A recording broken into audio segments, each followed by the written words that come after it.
O buraco negro, ele é assim, ele tem uma região, né, que a gente que é o horizonte de eventos, né, que se você passou dela, você não tem volta.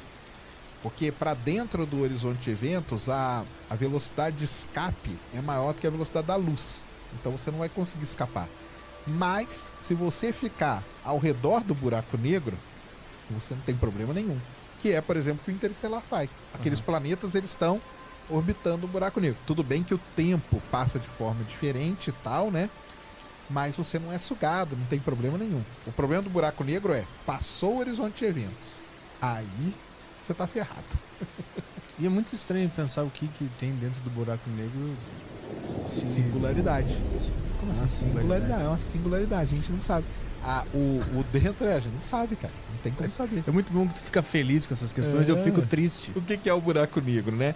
É uma região do espaço-tempo que a gente fala, onde você tem uma grande quantidade de massa comprimida num volume muito pequeno. Muito pequenininho. Então, se você fizer uma conta bem facinha, cara, é onde você tem uma massa muito grande dividido por um volume muito pequeno. O volume tende a zero. Tá? É como se eu reduzisse uma bigorna a um grão de areia. Mas É isso? Só que é isso aí. Só pra sacar o que tá rolando. Então você tem uma massa muito grande aqui no numerador da sua equação, dividido por algo muito pequeno que tende a zero. Isso faz com que a densidade do corpo tende ao infinito. Porque você vai ter quase... Você não existe divisão por zero. Todo mundo concorda. Você não consegue dividir. Quanto que é 100 dividido por zero? Não existe essa conta. Entendeu? Só que o volume do buraco negro, o volume dele é um negócio que tende a zero. O Einstein tinha uma frase muito legal, cara. Ele falava assim, o buraco negro é onde Deus fez a divisão por zero. Eu tô tentando enxergar tudo isso, está complicado. Eu tô com a bigorna na minha cabeça ainda. Você pega a bigorna e vai comprimindo ela. Vai comprimindo ela. Entendeu? Você tem uma massa grande, até que vai chegar num volume infinitesimal que a gente fala. Entendeu? Num volume muito pequeno. Aqui nesse volume, então você tem toda a massa dela colocada num volume muito pequeno. A densidade desse ponto aqui, imagina a densidade dele. O quão denso ele é. Mas a consequência de ser muito denso é o quê? A consequência de ser muito denso é que ele acaba que, se você quiser escapar dele, você não vai conseguir. Entendeu? Você não vai conseguir, porque ali a força gravitacional e tudo vai ser muito grande.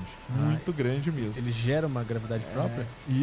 Porque é a massa, né? Comprimida ali, né? Você tem muita massa naquele pontinho muito pequeno. A massa gera a força gravitacional. Então você tem muita massa num... Ah, entendi. Tudo tem uma força gravitacional. Isso, a Terra tem, a Lua tem. Nós temos também, tudo tem. Tudo tem. Entendi. Então quando a gente reduz a massa a um ponto físico menor que a massa, não sei se é isso.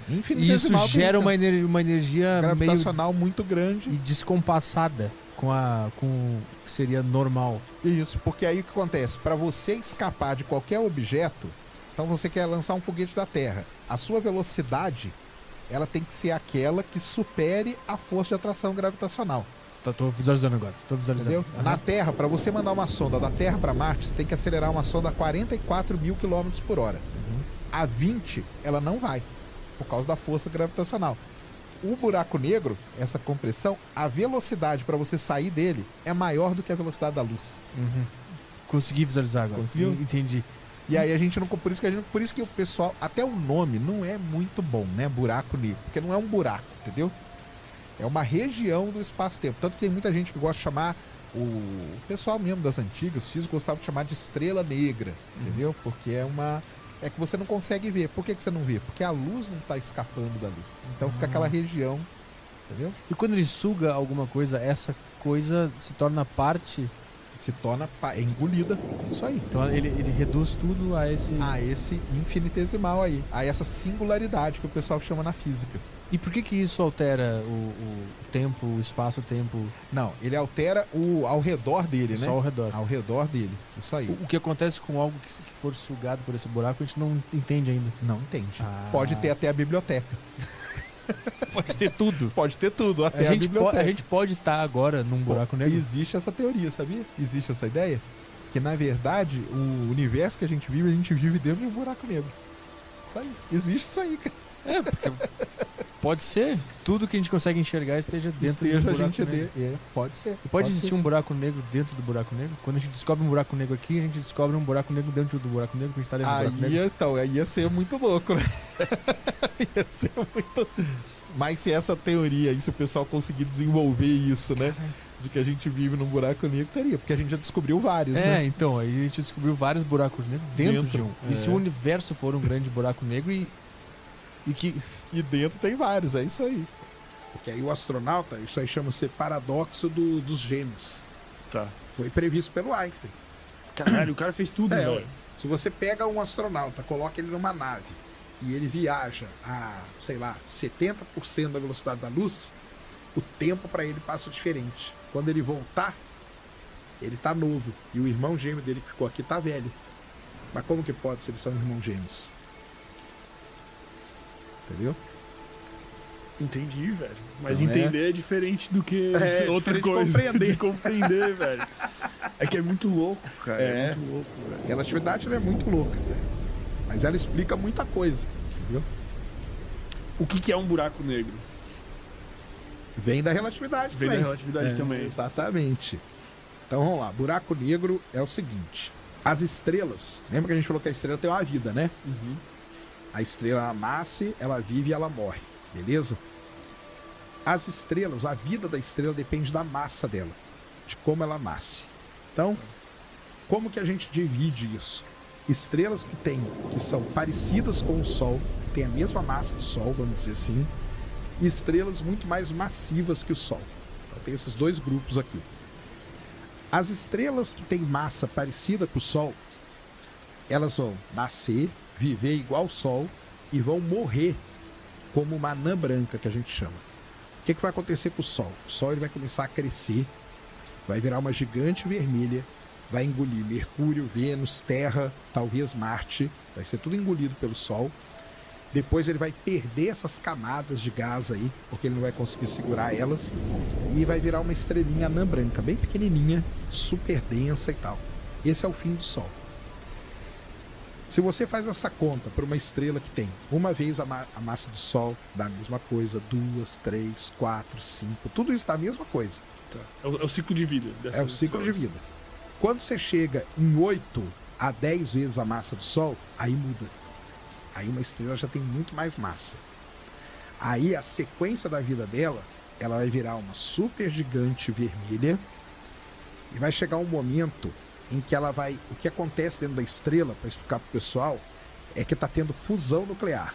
Então o hidrogênio hoje ele está colidindo e virando hélio. Depois o hélio vai virar carbono, depois oxigênio, nitrogênio, e aí você vai seguindo a tabela periódica toda ali. Tá. O tempo todo, todos os elementos sendo formados. Isso. O Sol, ele vai chegar num determinado elemento ali. Talvez carbono e tal. Tá. É o máximo. Uma estrela que é muito grande, que tem mais que 8 vezes a massa do Sol, ela consegue queimar, entre aspas, até o ferro, que é o elemento mais pesado que tem. Tá, entendi.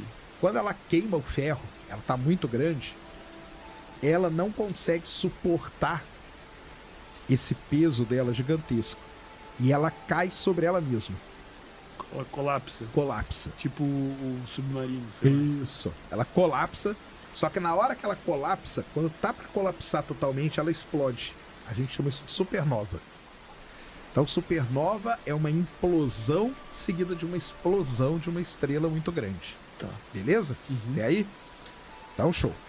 Quando essa estrela explodiu, ela não foi destruída totalmente. Sobra um caroço dela. Tá? Agora vamos pegar esse caroço aqui. Se esse caroço tem uma vez a massa do Sol, o caroço só agora, tá? A estrela já explodiu. 2 vezes a massa do Sol, ele se comporta de uma maneira. Ele se transforma no que a gente chama de uma estrela de nêutrons. O interior desse caroço, ele vira uma sopa de nêutrons e tal, de átomos, e vira um negócio, entendeu? É um objeto chamado estrela de nêutrons. Que a gente não sabe muito também. Não, sabe até bem. É? Sabe até bem. A gente conhece bem, o pessoal estuda e tudo. Mas rola alguma coisa se tu for lá, assim? Tipo, sei lá, alguma deformação louca na matéria, espaço? Não, ela não tem. Não tem. Não. É só essa sopa. É. Tá. Agora, Se esse caroço, lembra do caroço lá? Se ele tem mais que 3 vezes a massa do Sol, beleza? O caroço, ele não consegue se suportar e ele colapsa. Tá. Só que ele colapsa totalmente, virando um buraco negro. Então, isso é que é um buraco negro. Tá, mas o que quer dizer isso? Tipo, ele colapsar totalmente ali? A estrela, ou esse caroço que resta, para ele sobreviver, precisa ter um equilíbrio que a gente chama. Tá. A pressão de radiação, que é de dentro para fora, tem que ser igual à gravidade, que é de fora para dentro. Tá, entendi. Quando tá equilibrado, a estrela tá lá. Quando um deles vence, acontece alguma coisa. É tipo como se fosse pressão, literalmente, num submarino, numa garrafa. Isso aí. Sei lá. Tá. Quando a pressão de radiação é muito pequena e a gravidade vence, você colapsa esse objeto.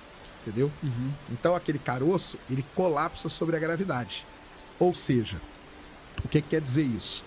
Toda a massa daquele objeto, ela é comprimida num ponto do espaço onde o volume tende a zero. Tá. Entendeu? Entendi. E aí, existe uma fórmula bem facinha que é de densidade. Densidade é massa sobre volume.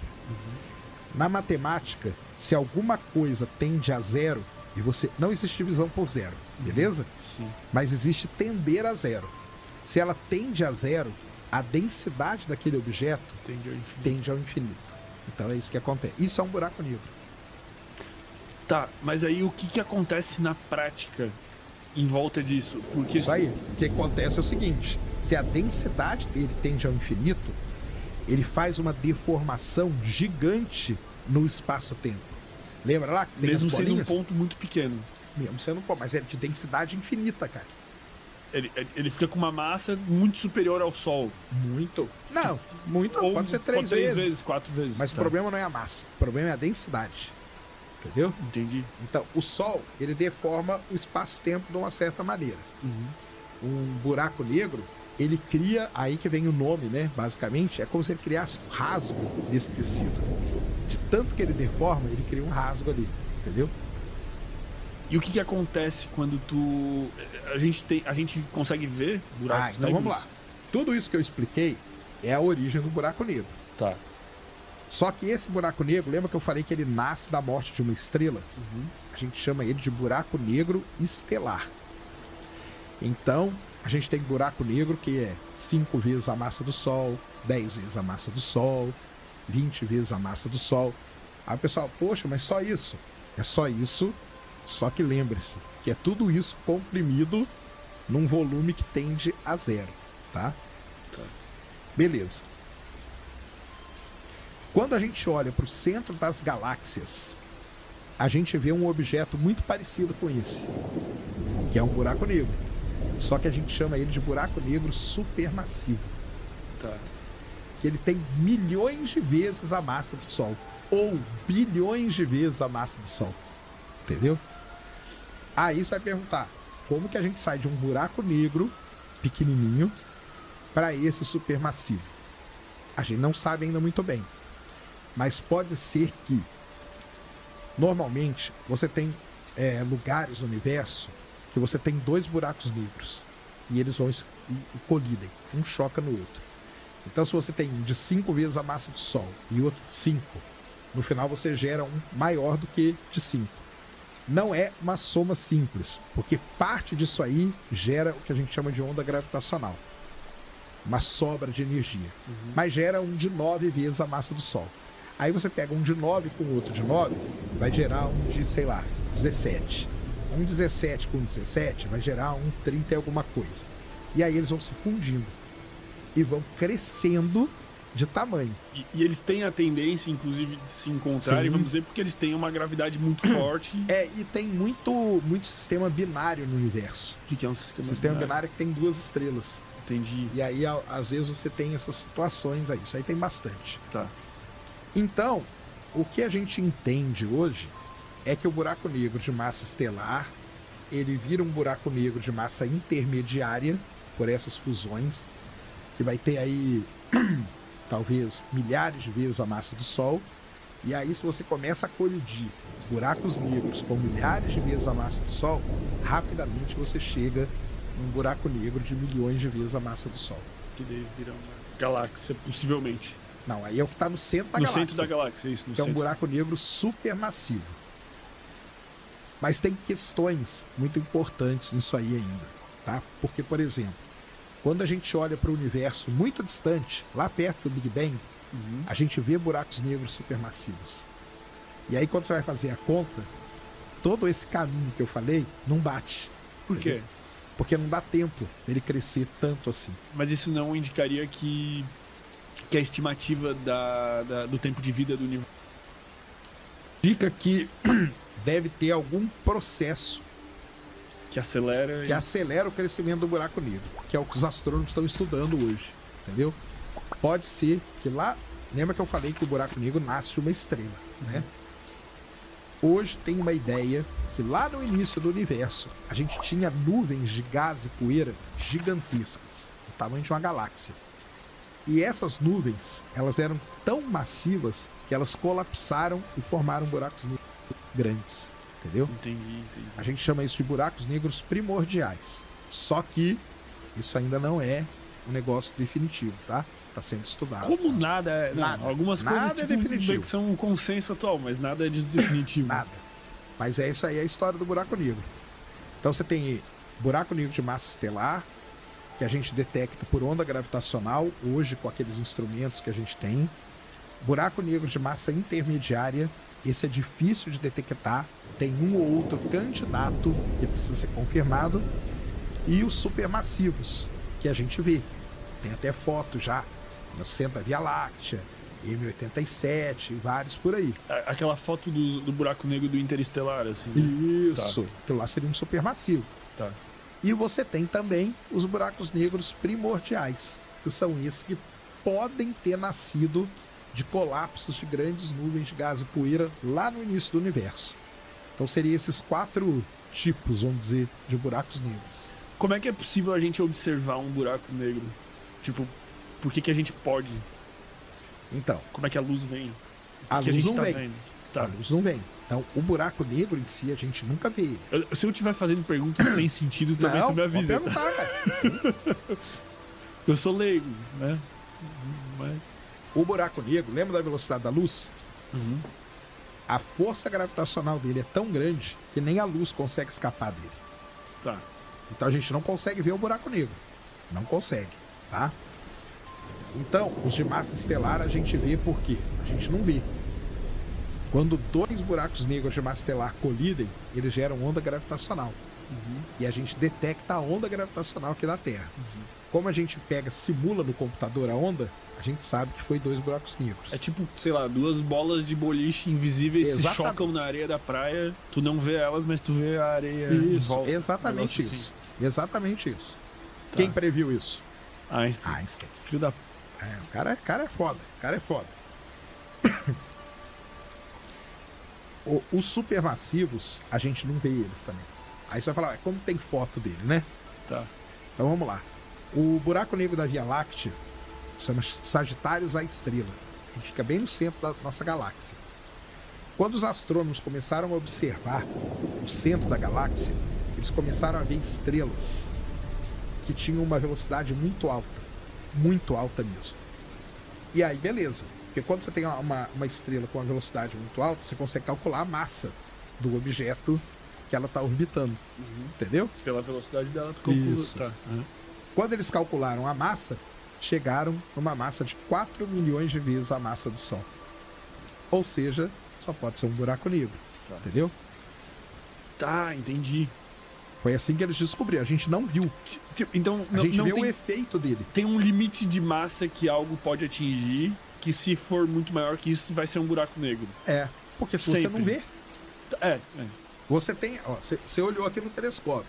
Você tem uma estrelinha... Depois se o cara quiser colocar aqui, ele até coloca pra gente, pra você ver. O Gabriel consegue tudo. Chama órbita estrela S2. Coloca aí, que é legal pra caramba isso. A estrela tá orbitando. Tá. Só que na hora que você olha, ela tá orbitando nada. Ó, tá vendo? Coloca aqui, acho que tem um vídeo, cara, que é bem legal dela.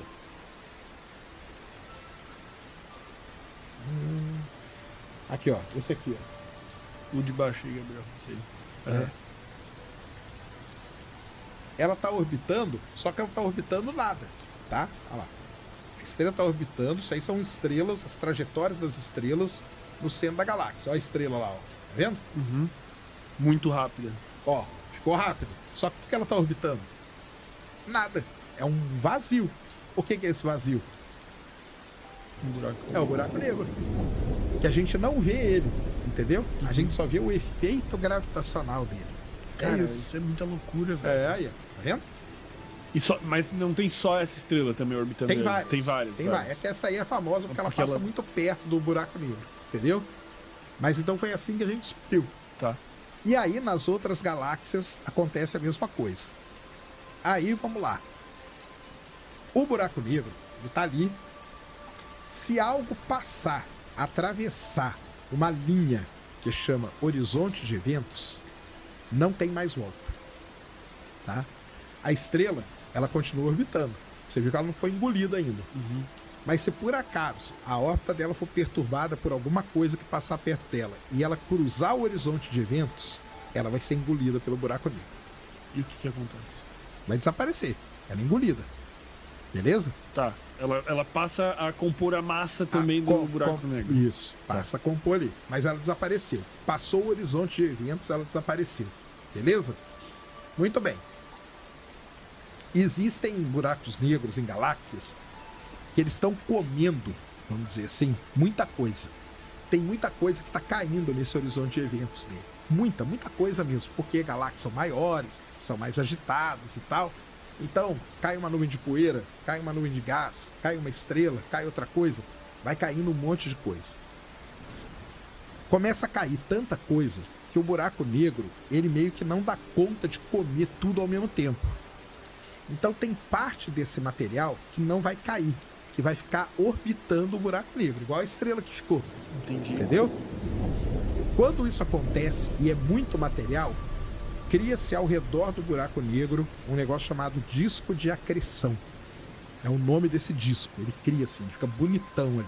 Tá? Aquela famosa foto, imagem. Exatamente. Que é a coisa mais linda É isso aí. possível. Então cria aquele disco lá. E esse disco, ele emite radiação em comprimentos de onda lá do espectro, lembra do espectro que eu falei? Lá na casa do raio-x, ondas de rádio, coisa muito energética. Uhum. Então, com um telescópio óptico de espelho, a gente não consegue ver. Mas com uma antena de ondas de rádio, a gente consegue. E traduzindo uma imagem que seja visível. Exatamente. Caralho. Então ninguém apontou de fato o telescópio e viu aquilo. Nós apontamos várias antenas e vimos aquilo. Mas mesmo assim tu não vê. Tipo, tu... Não, o buraco negro não. Nunca. O que você tá vendo é o disco de acreção Não, dele. mas tipo, tu interpreta o que tá em volta. Isso. Vamos dizer assim. Isso aí. Exatamente. E aí, quando o cara descobriu isso, eles começaram a apontar para várias galáxias e eles começaram a ver esses raios-x vindo do centro da galáxia. E aí o raio-x ele tem uma certa energia lá, que quando você faz as contas, você fala que é um buraco negro. Você consegue calcular a massa e tudo. Então foi assim que a gente descobriu. E tem infinitos também, como tudo no universo. Buracos negros é o seguinte, os astrônomos, né, e os físicos e tal, eles estimam que no centro de todas as grandes galáxias tem buraco negro. Tá. Não são todas que tem, não. E por que eles, assim, eles têm essa capacidade de digestão, vamos dizer assim, que são as coisas que eles estão engolindo, eles estão sempre engolindo coisas, mas eles não estão dando conta. Mas à medida que eles vão engolindo coisas, eles vão aumentando a própria massa. Isso. E se eles aumentam a própria massa, eles vão ter mais capacidade de digestão, vou botar entre aspas. Meio que eles vão crescendo, né? Vão crescendo. Então a tendência é, num tempo infinito, eles engolirem tudo. Seria num tempo infinito, né? Então a gente não sabe se eles podem engolir tudo, né? Mas é a tendência, tipo, sei lá, daqui 1000 anos os buracos negros vão ter engolido mais. Pode ser que ele limpe uma região ali e depois as coisas não caiam mais nele. Entendeu? Entendi. Porque só cai se você cruzar o horizonte de eventos. A estrelinha lá, tá lá orbitando. Normal. Aquela ali tá no limitex ali. Ela tá, tipo... tá no limite. Mas ela não chegou no horizonte de eventos. Ela pode ficar ali até o infinito. Entendeu? Uhum. E o buraco negro nunca engolir ela. Porque o buraco negro não é um ralo que as coisas vão cair. Só cai depois que você passa o horizonte de eventos. Aí não tem mais volta. Como é que se calcula a distância desse horizonte de eventos? É foda. É foda. Mas tem, tipo, é calculável. Eles sabem onde que é. Eles sabem, tipo, vamos... Tu tem uma bolinha de gude aqui, tu não pode chegar a 30 km dessa bolinha de gude, senão fudeu. Isso aí foi um amigo do Einstein que calculou. Aliás, é uma história muito legal, porque o Einstein ele fez a teoria da relatividade e várias outras pessoas estavam trabalhando naquilo ali também. Um desses caras é um nome muito complicado, chama Schwarzschild. Ele calculou o horizonte de eventos. Chama até raio. O horizonte de eventos é o nome popular dele e o nome científico é raio de Schwarzschild. Entendeu? E aí você calcula. Você pega as equações do Einstein lá. Para um buraco negro de tantos milhões de vezes a massa do Sol, o horizonte de eventos é de tanto tamanho. O outro é tanto. E aí você vai calculando. E testaram se esse cara tá certo? Testaram. Testaram. Como que testa isso? Observando. Vendo, tipo, o objeto chegou tão próximo, deu merda. Porque hoje a gente já observa objetos sendo engolidos pelo buraco negro. Isso é legal pra caramba. Cara, é muito legal a astronomia, velho. Aí esse efeito aí chama efeito de ruptura de maré. Você tem um buraco negro, você tem a estrela aqui. Imagina aquela estrelinha lá. Vamos supor que alguma coisa, uma outra estrela, perturbou a órbita dela. E ela encostou no horizonte de eventos. Ela é engolida. Só que ela não é engolida direto. Ela é puxada. Ela é espaguetificada, que chama. Tipo, se desintegra? Ela é engolida igual um espaguete. Ela vai sendo... Exatamente. Entendi. Ela vai espiralando ali até... E quando acontece isso, e você está observando o buraco negro com o espectro, tudo é espectro na astronomia, tá? Tá. Pouca coisa é imagem, tudo é espectro. No espectro você vê um pico gigante assim. Aquele pico quer dizer o momento que a estrela foi engolida. Então hoje a gente já observa estrelas sendo devoradas por buraco negro. O tempo todo? O tempo todo não, mas observa algum. Porque a taxa de alimentação do buraco negro, ela... Aí entra o negócio de tempo, né? Igual a gente estava falando, né? Então, por exemplo, o nosso aqui da nossa galáxia, a estimativa é que ele engula uma massa solar a cada 10 mil anos. Essa seria a alimentação dele. Tá. Entendeu? Não é tanto. Não é tanto. Só que... Tô perdendo a humildade aqui com o universo, tô ficando mal de vida. Tem buracos negros que a taxa de alimentação deles é muito maior, entendeu? Tá. Sei lá, uma massa solar a cada 500 anos, 1000 anos, 800 anos, coisas do tipo. Como que a vida se comporta perto de um buraco negro? Cara, você estando fora do horizonte de eventos, tá tudo bem. Mesma coisa que... Só que é relativístico. Tá, por causa da grande massa dele. O tempo vai passar diferente. Vai passar mais rápido. É o filme lá, o Interestelar. Quando eles descem, vão no planeta de Miller. Posso te contar uma coisa? Eu não assisti Interestelar ainda. Sabe por quê? Assista não, hoje. Mas eu vou te dizer por quê. Porque eu tenho certeza que eu vou amar. E sabe quando tu sabe que tu vai amar uma coisa e tu tá, tipo, guardando ela pra um momento especial? Assista várias vezes. Assista todo mês, cara. É bom demais. Pode deixar, velho. Interestelar é um filmão. Filme do Christopher Nolan. Que tem a curadoria ali de um grande físico chamado Kip Thorne. O cara é ganhador do prêmio Nobel e tudo. Ele que ajudou a fazer o filme. Ajudou mesmo, muito. Assista, acabou de fazer 10 anos o Interestelar agora. Foi até relançado no cinema. Mas tá passando agora, não? Agora, eu não sei se ainda tá passando, mas ele passou por um tempo aí, lançaram até em IMAX e tudo, entendeu? Legal. Porque fez 10 anos do filme agora. Então, ali aborda essas temáticas, né? Principalmente buraco negro, viagem, mais ou menos viagem no tempo seria, né? Também, meio ali. Planetas que orbitam buracos negros e buraco de minhoca. Eu li sobre isso. Falei, depois eu vou perguntar pro Sérgio sobre isso daí direito. Então, assim, qual que é a temática do filme, né? A Terra está sendo destruída por nós mesmos, está tendo muita tempestade, você não consegue plantar mais nada, tudo que você planta é destruído, a gente tem que arrumar um lugar para fugir. Olha aí, ó, tá vendo? No filme já trata disso. E aí descobrem que perto de Saturno tem um buraco de minhoca. Então vamos lá, o que é um buraco de minhoca e por que tem esse nome esquisito, né? Que não tem nada a ver com minhoca, né? É o seguinte, o Albert Einstein, lá em 1915, em 1905, 1915, ele bolou uma teoria que é muito famosa, chamada teoria da relatividade. Uma teoria que mudou aí o mundo da física, que ela conseguiu resolver vários problemas, principalmente relacionado com a origem do universo e com alguns problemas de astronomia que a gente não tinha resposta, a relatividade resolveu. Quando ele faz a teoria da relatividade, vários outros físicos começam a pegar as equações dele e trabalhar essas equações. E quando você começa a trabalhar as equações matemáticas, começam a aparecer coisas ali que você não tem muita explicação. Mas aí entra uma coisa importante. Teoricamente elas existem, porque você resolveu.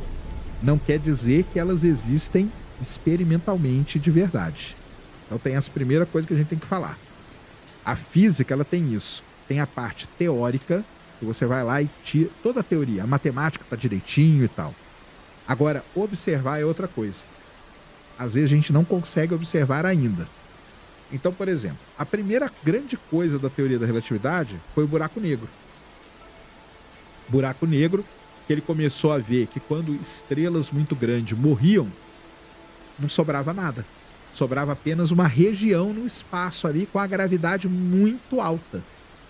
Aí, tanto que o Einstein nunca deu esse nome, tá? Esse nome buraco negro ele vai vir décadas depois, 1960 só, porque o astrônomo para dar nome, ele não é lá muito bom. Então, primeiro, fala buraco negro, muita gente acha que no universo tem um buraco, né? Não tem buraco nenhum. É uma região. Ali naquela região morreu um objeto, aquele objeto era muito denso e a gravidade é relacionada com a massa. A gravidade ficou tão forte ali que a velocidade para você sair daquela região ela é mais alta que a velocidade da luz. Então você não consegue sair. Se a velocidade da luz é a coisa mais alta que tem, como que a gente sai? Aí fica escura aquela região, daí vem o nome buraco negro. Perfeito. Então, veio isso. Durante décadas e décadas, isso era só teoria. Só teoria. Até que agora, depois de muitas décadas, na década de 80 conseguiram ver os primeiros, e agora a gente já tem a foto de 2 buracos negros. Então, o buraco negro é uma coisa que começou como teoria, e hoje a gente já tem a foto. Tá aqui, ó. Isso aqui é um buraco negro. Evidência ali observacional. Nessa brincadeira toda com o buraco negro, um cara vem, um outro físico vem e ajuda o Einstein em algumas equações ali. Esse cara chama Rosen. E eles veem, na hora que eles estão resolvendo as equações, que se eles colocassem um buraco negro de um lado e outro do outro, teria como ligar esses 2 buracos negros.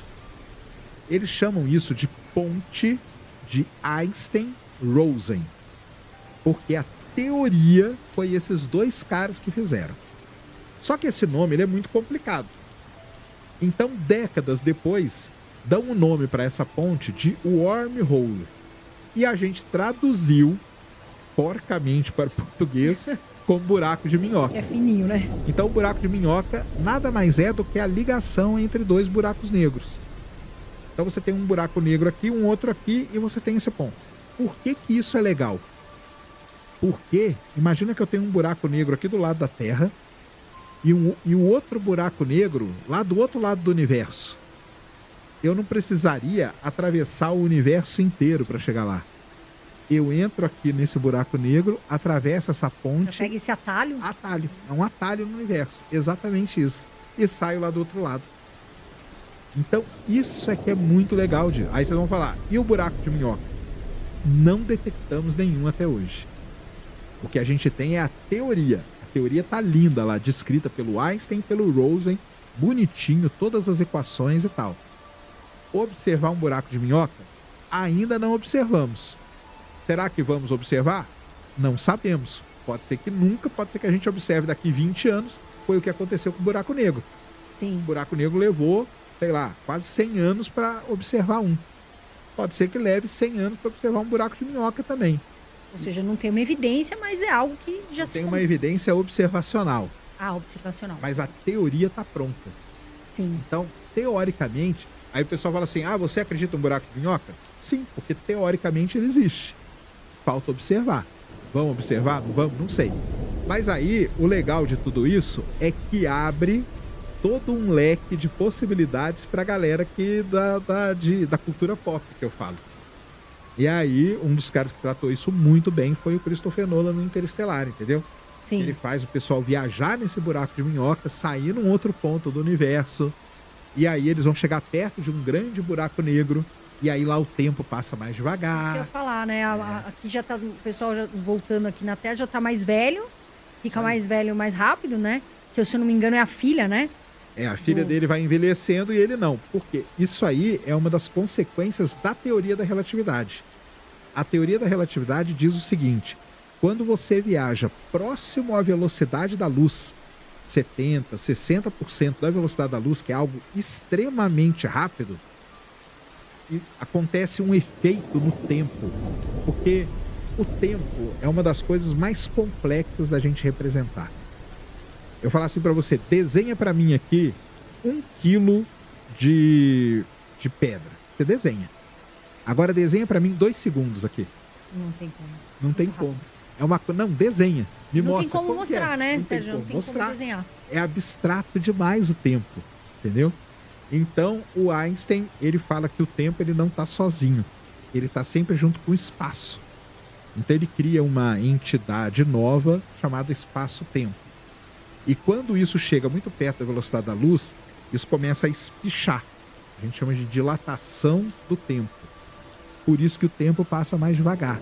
Então, 1 ano aqui na Terra, lá passou apenas alguns segundos.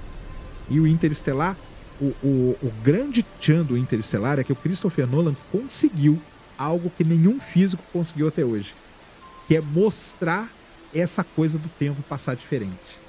Ou seja, você acha que é possível viajar no tempo? Assim, você acha que um dia vai ser possível? Como o pessoal diz, né? De novo, teoricamente, tá ali. Entendeu? Tá ali. O Interestelar é uma dessas situações, entendeu? Já pensou? É você chegar muito perto da velocidade da luz e aí acontecer.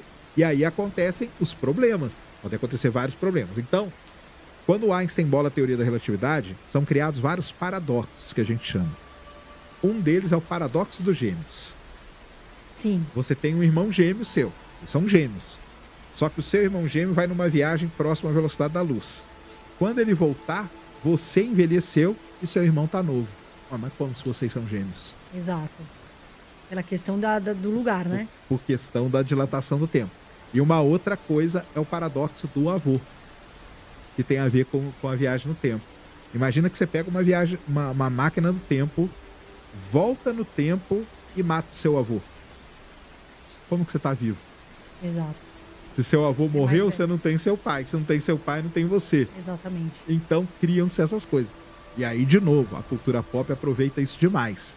Então, eu até vi aqui na porta que tem o pôster do De Volta para o Futuro.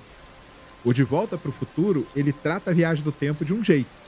Que é essa aí. Você não pode interferir no passado. Porque se eu mudar o passado, eu vou criar uma sequência de eventos que vai mudar o futuro. Agora, todo mundo já deve ter visto, se não viu, veja também, os filmes da Marvel. Sim. Já viu, né? Homem-Formiga, Ultimato e tudo. Doutor Estranho e tal. A Marvel trata a viagem do tempo diferente. Ela trata que você pode voltar, só que quando eu volto no tempo, imagina que eu voltei para, vamos pôr aqui, voltei para 10 anos atrás, quando o Brasil tomou 7-1 da Alemanha, 2014. Eu fiz uma máquina do tempo e voltei para lá. Pelo De Volta para o Futuro, eu interferiria no resultado. Não pode. Não posso, porque isso vai criar uma cadeia de eventos. No caso da Marvel, não tem como eu interferir no resultado. Eu volto lá para 2014, no dia do jogo, a partir dali é criada uma outra linha do tempo aqui, paralela. Então, o que acontecer nessa linha paralela aqui não vai interferir na linha do tempo que aconteceu. Então, aí são as maneiras. E por que tem essas diferentes interpretações? Porque tem diferentes maneiras de você resolver essas equações. Tá tudo ligado na relatividade. Então, dependendo do jeito que você resolve, você tem uma solução. Dependendo do jeito que você resolve, você tem outra. E aí a cultura pop, o legal dela é que ela consegue, vamos dizer assim, mostrar pra gente isso. Não em equação, mas em filme. E é isso que é interessante, entendeu? Nossa, Sérgio, se eu pudesse, eu ia voltar no tempo, hein, Brunão? Que a gente era criança, que não pagava os boletos, né? Já pensou se ter uma máquina do tempo? Volta, não vamos pagar boletos lá dessa vez, né? Cria ali uma realidade paralela sem boleto, né? Sem boleto. Pronto, já tava bom, né, Sérgio? Já tava ótimo. Mas você falou um negócio curioso, né? Que o pessoal pode estar até pensando. Você falou assim, aí lá no grupo de buraco negro tem um pessoal que tem a parte observacional. Mas como que o cara observa um buraco negro? Como que observa um buraco negro? Então, conta pra nós. Então, todo mundo sabe que tem a foto ali, que é a foto... A foto aqui, ó. Meu amigo fala que acho que a foto que ele mais viu na vida foi essa foto do buraco. E o pior de tudo, sabe o que é aquele negócio da foto? Esse negócio da foto é sensacional. Nós vamos falar aqui bastante da foto. Fizeram a foto do buraco negro. Ela comprovou várias coisas, né, que o Einstein tinha previsto sem nunca ver nada. E teve gente que veio reclamar da foto. Você já viu isso? Já viu gente reclamando da foto do buraco negro? Fala, é embaçada essa foto, não acredito. Tanto tempo pra sair essa coisa embaçada. É terrível, a pessoa não entende. Meu, eu fico pé da vida quando eu vejo isso, sabe? Que é tipo, nossa, é uma coisa que a gente nunca viu antes, assim. A gente tá vendo uma coisa que a gente nunca viu antes. Exatamente. E aí tá embaçada. O pessoal olha e fala, tá embaçada a foto e tal. Não, é terrível isso aí, viu? E durante anos, né, quando lançou o projeto, né, o EHT, né? Vai sair a foto do buraco negro, um dia vai sair. Eu fazia live no meu canal. Meu canal, quando comecei, eu fazia live todo dia. Tipo de notícia, Jornal Nacional de Astronomia. A pergunta que mais faziam é, cadê a foto do buraco negro? Cadê a foto do buraco negro? Aí quando saiu, vieram reclamar. É fogo. Aí tá embaçada, meu celular tira uma foto melhor, coisas tipo. Por que não tiraram com o iPhone 13, né? Mas porque o buraco negro tem a foto, que é a foto, né? Mas tem outras maneiras da gente meio que observar ele, né? Sim. Então, porque assim, um buraco negro, por definição, é um objeto que não emite luz, né? Então assim, como que a gente tira foto de uma coisa que não emite luz? Acho que essa é a grande pergunta. Mas assim, o que acontece é que tem um gás ao redor e esse gás, ele brilha, porque a parte da energia potencial ela é transformada em luz e a gente consegue observar essa luz, que pode ser tanto luz visível, quanto pode ser rádios, raios gama, raios X, depende do processo e do tipo de buraco negro. Por exemplo, buracos negros estelares vai ter uma certa marca, buracos negros supermassivos vai ser outra marca, depende do quanto ele está acretando, a taxa de acreção dele.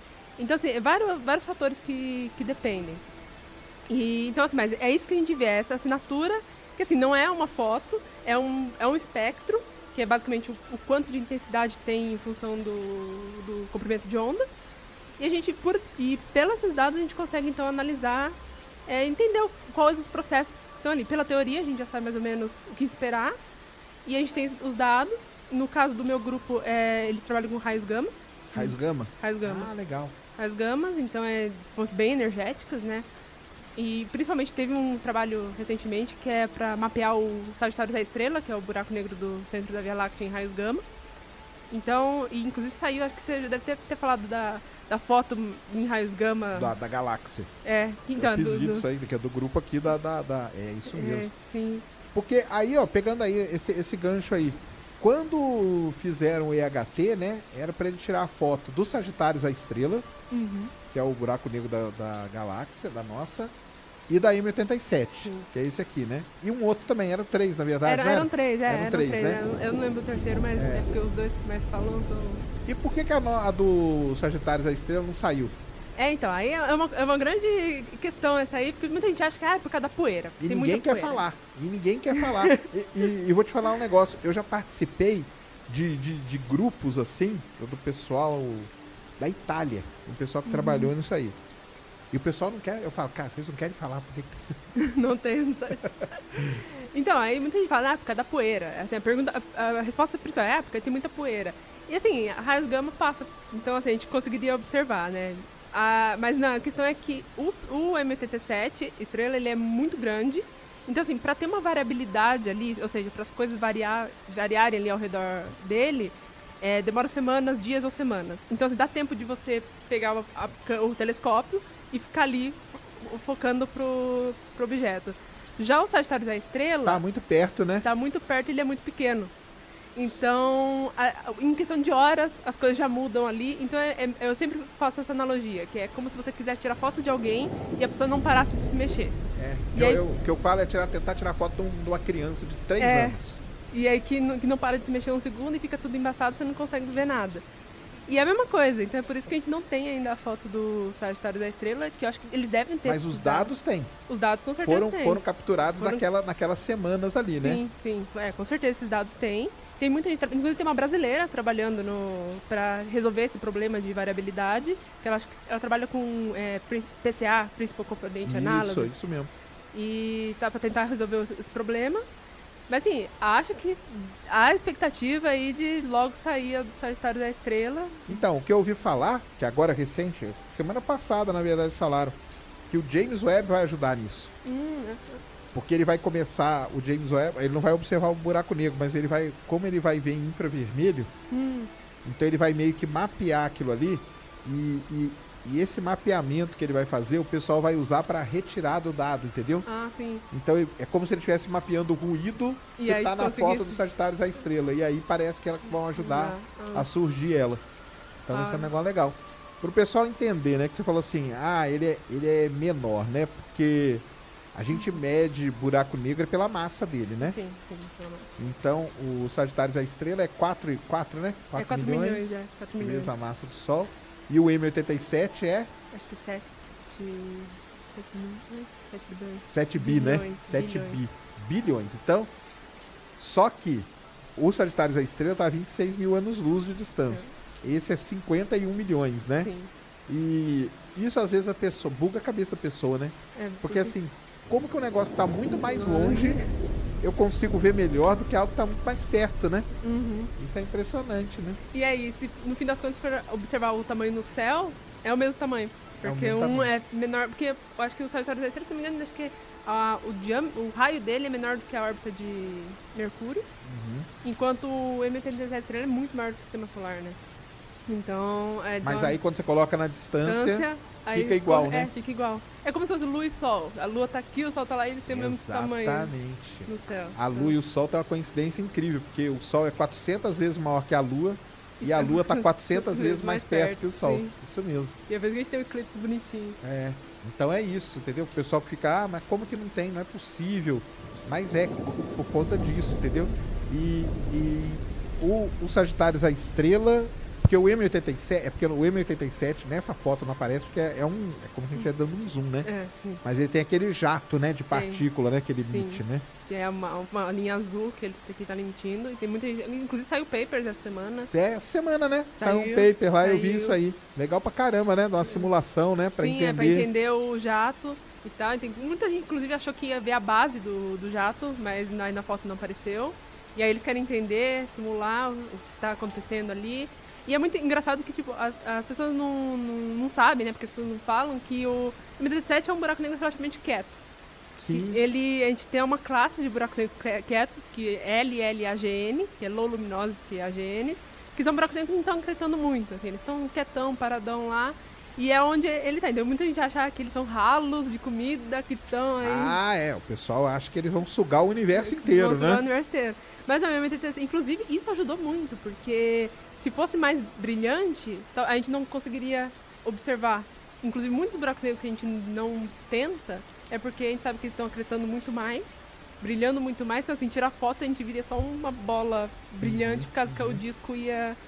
Mas aí isso até ajuda, porque ele está acreditando pouco e... Isso foi uma das coisas que quando eles bolaram, né, eles tiveram que pensar em tudo isso, né, para onde que nós vamos, né? Tem a série na Netflix, né? Sim, que eles contam a história de como foi feita a foto do buraco negro, né? Como foi feita a foto, sim. Que é legal pra cá. Como que chama? Esqueci o nome, como que chama? Acho que Inventor, não é. Em inglês né, mas em português eu esqueci. Mas procura lá. Acho que é a visão de evento, não lembro. Não, é Buracos... Cara, procura lá Buracos Negros, que você vai ver. É uma série que é muito legal, que conta a história dessa foto aqui. Porque essa foto foi o seguinte, foi lá em 2017, né? Em abril, né? Eu lembro de que foi. Foi de 10, foi 5, 6 dias, né? Sim. E até isso, eles tiveram cuidado de escolher. Por que escolheu abril? Porque abril é um mês que no mundo inteiro é mais ou menos uma sim. temperatura, porque Ok. isso aí mudou, né? Muda o dado, né? Muda. Inclusive, tipo, no Polo Sul tinha que ter o mesmo tempo que no Havaí. Ao mesmo tempo. Então, então, assim, imagina. Uma coisa... 8 lugares diferentes do mundo, completamente, com um clima completamente diferente, tinha que ter o mesmo tempo, no mesmo horário, assim. Então é uma coisa... Hora, tudo certinho. E todos eles, nesses dias, ficaram a apontar. Apontaram para os Sagitários, apontaram para o M87, para ficar adquirindo isso, porque o pessoal nem viu o que estava adquirindo, ele só estava adquirindo, né? Começa a receber dado aí, vai armazenando. Eu lembro que na época o pessoal levou os HDs lá do Polo Sul, de avião, né? Inclusive, é porque como abril tá chegando o outono aqui no hemisfério sul, né? Então, logo chega o inverno. O inverno no Polo Sul não dá pra sair avião. Então, atrasou a foto por causa disso, porque o avião ficou preso, não tinha como sair. Isso mesmo. E aí levaram foi pra onde que eles levaram? Foi pro MIT. MIT, né? MIT. Lá que foi Lá a que foi concentração, o centro de sim. processamento dos dados, Que né? tem até aquela foto famosa da Kate Bowman abraçando todos Isso é legal, né? Foi a Kate Bowman. E aí, pra você que é uma menina astrônoma aí, o que você achou? Nossa, foi incrível, assim, quando saiu a fama dela, assim, né? De a Kate Você já Bowman. sabia que era ela? Que ela Não, existia? não sabia. Tal? Não, Nem na área, assim, vocês não... Na época não, né? Porque a gente, assim, como eu tava muito na parte computacional e tem a colaboração em HT, eles são bem mais fechados, assim, né? A gente, assim, claro, que quem tá na área sabe quem tá ali mais ou menos os membros, né? Mas eles eram muito fechados, assim. Então, inclusive tem uma foto, assim, ficou famosa entre os astrônomos, que é todo mundo sorrindo e na frente de mim é uma foto antiga, muito antes da foto do buraco negro. E naquela foto foi o primeiro dia que na colaboração ali fechado tinha saído a foto. Então tava todo mundo sorridente porque eles tinham acabado de observar a foto. Eles tinham visto Eles antes, tinham né? visto antes. E aí, tipo, pra fazer o artigo e publicar, né? Então aí você vê a foto e, tipo, quando postaram aquela foto da colaboração, ninguém se tocou que aquele dia, naquele exato momento, eles tinham observado a foto. E aí ela já tava meio como líder ali. E ela já tava lá também e tal. Então, assim, aí deve ser até emocionante, né? Todo mundo assim com sorrisão e tal. Eu acho que eu chorei só vendo a foto, imagina. Não, o foda é que deve ter sido assim, né? O pessoal, cara, não vamos mostrar que tá todo mundo emocionado, né? Eu acho que o pessoal não conseguiu, não consegue, né? Minha primeira vez uma foto. Então, mas aí foi nessa foto aí que tem ela lá e tal, mas é uma coisa muito legal. E agora ela tá até trabalhando com a NVIDIA também, em questão e procurar buracos negros, trabalhar com buracos negros. Acho assim, a Kate Bowman, assim, foi um grande, assim... E é legal porque acaba incentivando mais garotos, mais meninas a entrarem nessa área, né? Sim, a Andrea Ghez também, né, que recebeu o Nobel ano passado, assim. Então você vê quantas mulheres estão ali na área. Isso é muito bom, né? Pra trazer mais, né? Pra incentivar, né? Sim. Porque falta incentivo também, às vezes, né? Sim. E aí tem que ter esses exemplos aí, né? É muito legal. E aí o pessoal pegou lá em 2017, demorou 2 anos, pessoal, pra processarem tudo, porque que é um negócio complicado, né? Sim, muito dado. Muito dado. E não só, assim, porque até uma conversa com o meu orientador, ele fala, né, que na foto, só a foto em si, não tem muita coisa, é uma foto bonita, a primeira foto de um buraco negro, sim, tem aquele peso, mas assim, cientificamente, só a foto, ok, né? Então, assim, precisa do quê? A gente precisa entender a física. E como que é a física do processo? O que tem ali? O que a gente está descobrindo de novo na ciência, né? Na física de buracos negros? Aí é com simulação. Sim. E aí, os dados de simulação, para comparar com a foto. Mas os dados da foto que foram, acho que é 500 terabytes, alguma coisa assim. Era uma coisa absurda, assim. E mais os dados de simulação. Então, assim, imagina quanto tempo de processamento para comparar frame mais frame, para montar a foto, para fazer ray tracing. Nossa, então... Um negócio complicado, né?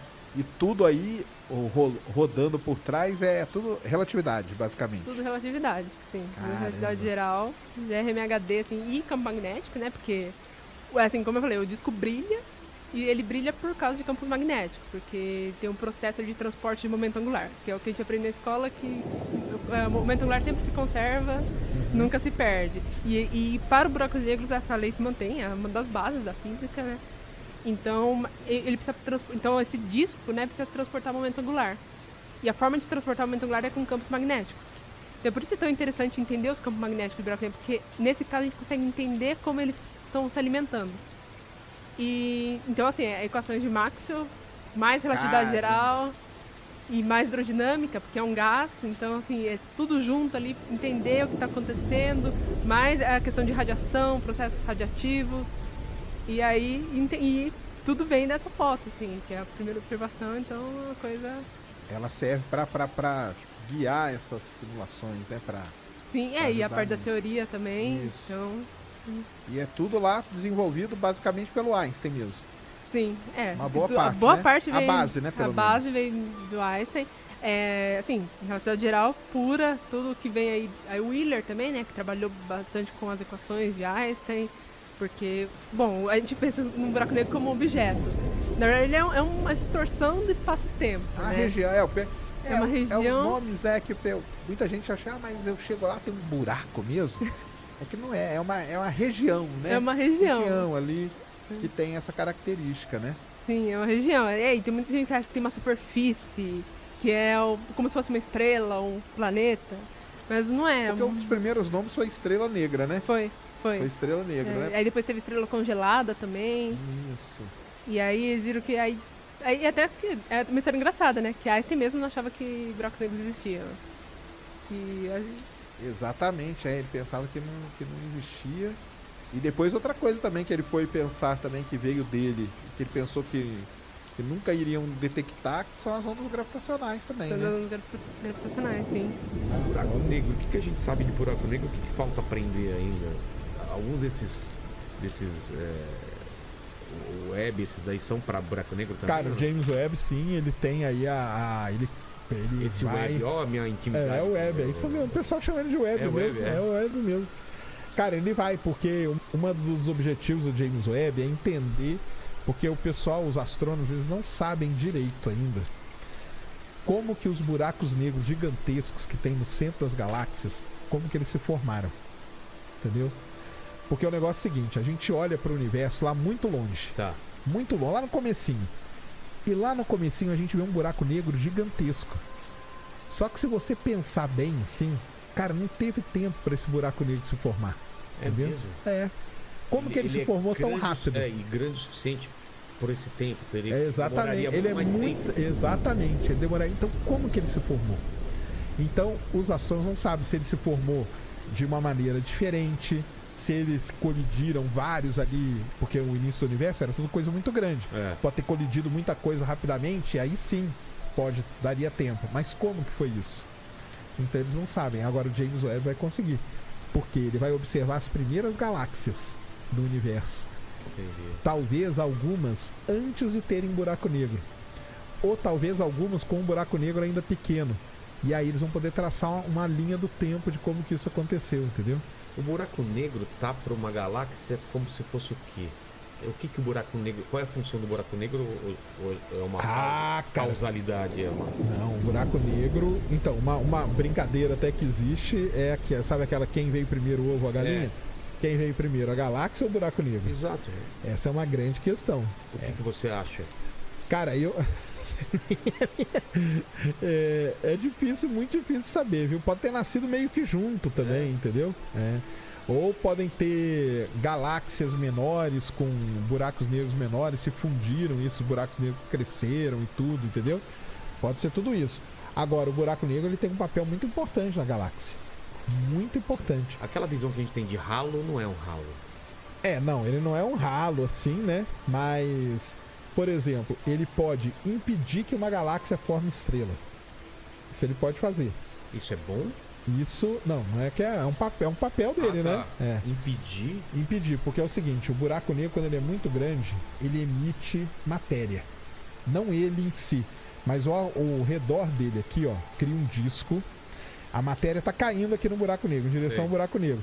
Tá sendo sugada. Tá sendo sugada. Só que antes de cair, parte da matéria fica girando aqui, ó. Como os anéis Como os anéis. Aí só que ela gira muito rápido. Velocidade aí, 80% da velocidade da luz, 90%. E com essa velocidade esquenta muito. E aí ela começa a emitir energia, radiação. De várias maneiras. Raio-X, por exemplo. E a gente detecta daqui esse raio-X. Assim que a gente descobre o buraco negro, na verdade. Aí o que acontece? Esse jato que ela gera, que esse material sai como se fosse um jato, ele esquenta a poeira da galáxia. E aí acabou, cara. Porque pra formar estrela, pra formar planeta, a poeira tem que estar fria. E quando ela esquenta a poeira, aí não forma mais estrela. Então tem uma relação aí entre os buracos negros e formação. Só que pode ser que outras partes esfriem. E aí você forma mais estrela em outra parte. Aquela parte fica muito quente, mas as outras ficam frias. Então tem tudo isso. Você tem que chamar aqui, cara, a Roberta. É mais fácil. Corta, deixa no pratinho que nem da outra vez, é mais fácil, por favor. Eu vou passar pro seu contato da Roberta, cara. Porque a Roberta é uma doutoranda aqui da USP. Ela acabou até de ter um artigo aí importante publicado sobre buraco negro. Foi a primeira vez que uma inteligência artificial construiu um buraco negro. Como assim? Ela pegou várias partes. Fez um modelo, cara. Ela pegou várias partes de vários buracos negros e deu pro computador, faça um buraco negro agora. A partir do quê? A partir de partes que eles conhecem, radiação, pedaços e coisas. Traz ela, cara, é sensacional. Ela esteve lá no Vênus semana passada. Vou falar com ela. Ela é sensacional, cara. A Roberta é sensacional. A área dela é essa aí, buraco negro, tudo. Ela pesquisa isso, inteligência artificial também, ela manja pra caramba. O buraco negro, ele é proposto pelo Einstein ou pelo Hawking? É proposto pelo Einstein, isso aí. Como uma coisa que poderia ter, que deveria ter no universo. Isso. Mas nem ele mesmo acreditava. O Einstein porque o Einstein fez foi o seguinte, ele começou a estudar como que as estrelas iam morrendo. Certo. E aí, uma estrela morre. Uma estrela branca. Isso. Então uma estrela tem massa igual a do Sol. Tá. Aí ele ia lá e desenvolve. Morre desse jeito. Uma estrela tem 2 vezes a massa do Sol. Morre desse jeito. Ele foi fazendo isso.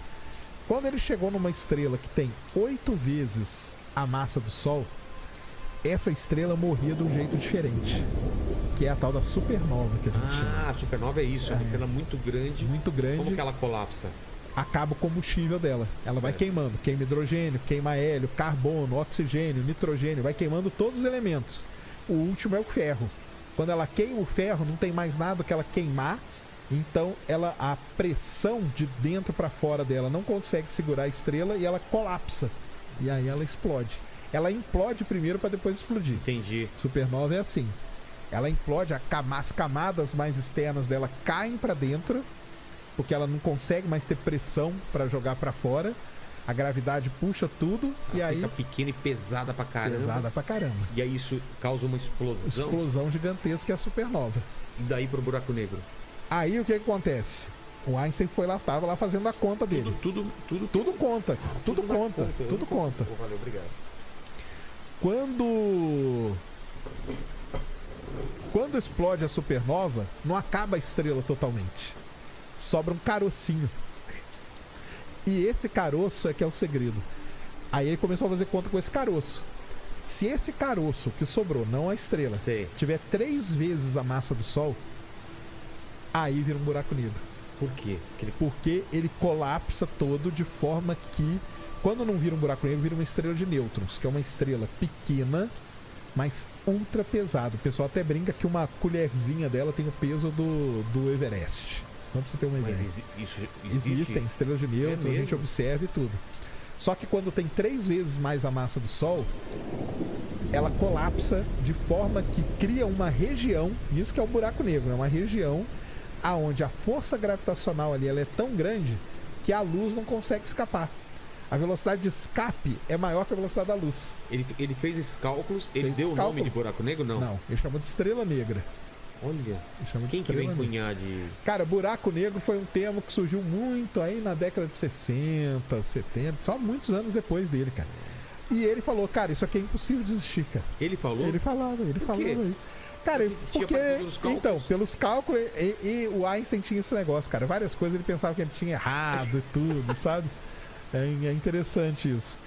E aí surgiram outros caras juntos que começaram a estudar também. Aí tem um alemão famoso, Schwarzschild, que estudou o raio, aí ele descobriu o tal do horizonte de eventos.